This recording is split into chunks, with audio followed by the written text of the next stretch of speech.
Hi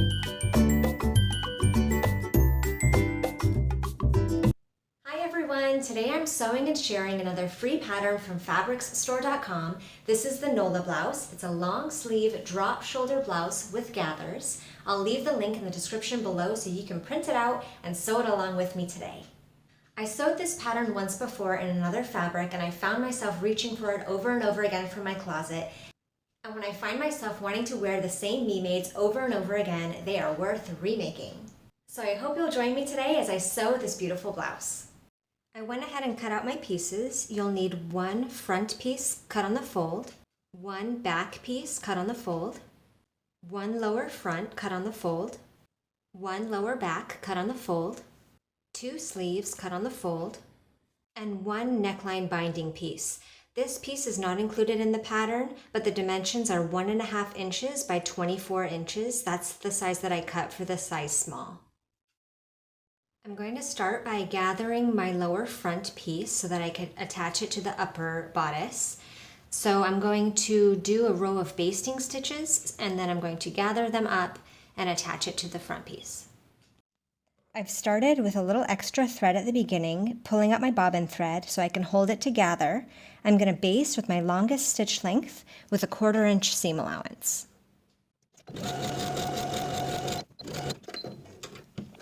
And give yourself extra thread at the end.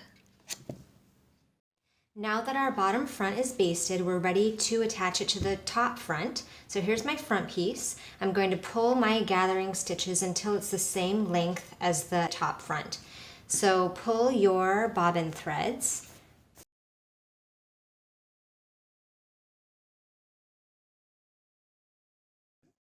And once it is the same length, you're ready to pin.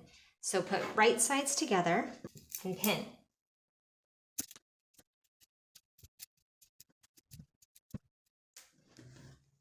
Once it's pinned, take it to your machine and sew with a 3/8 seam allowance. And then finish your seam. With my seam facing the top of my blouse, I'm going to top stitch using a 1/8 inch seam allowance.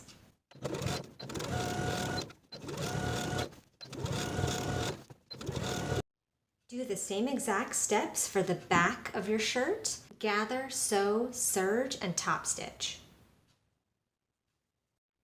Now we're ready to attach the front and back pieces. Place your front and back right sides together, pin your shoulders and side seams, then sew and serge.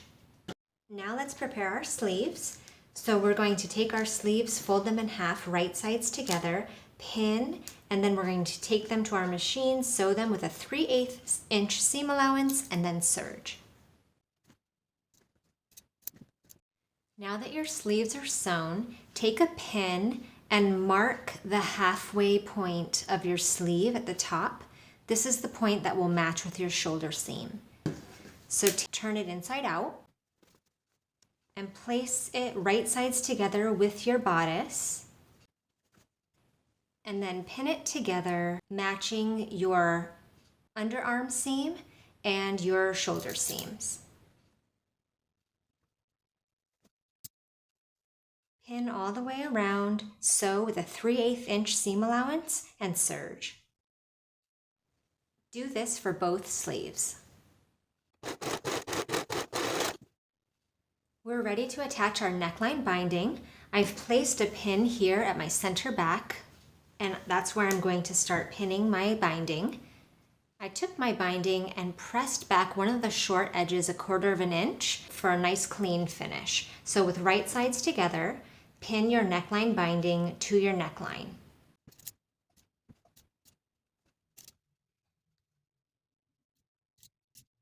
And then you allow the binding to overlap, pin, and we're going to sew all the way around the neckline at a 3/8 inch seam allowance. Turn your binding to the inside of the garment and give it a good press. Now that our neckline binding is attached and pressed, we're going to tuck the raw edge of the binding underneath itself. We're going to pin.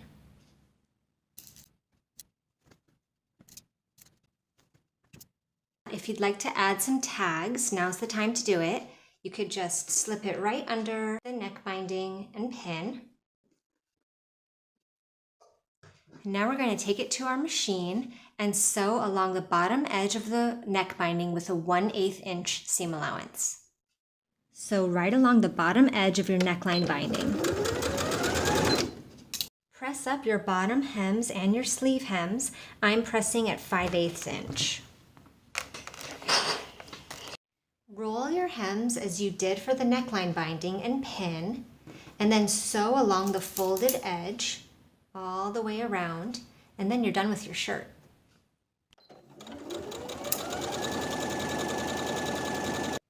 Thank you guys so much for watching. Let me know if you enjoyed this sew along. And if you end up making one yourself, don't forget to tag me on Instagram. I'd love to see what you created. Also, make sure you check out my last free pattern sew along for another beautiful wardrobe staple. See you in the next sew along.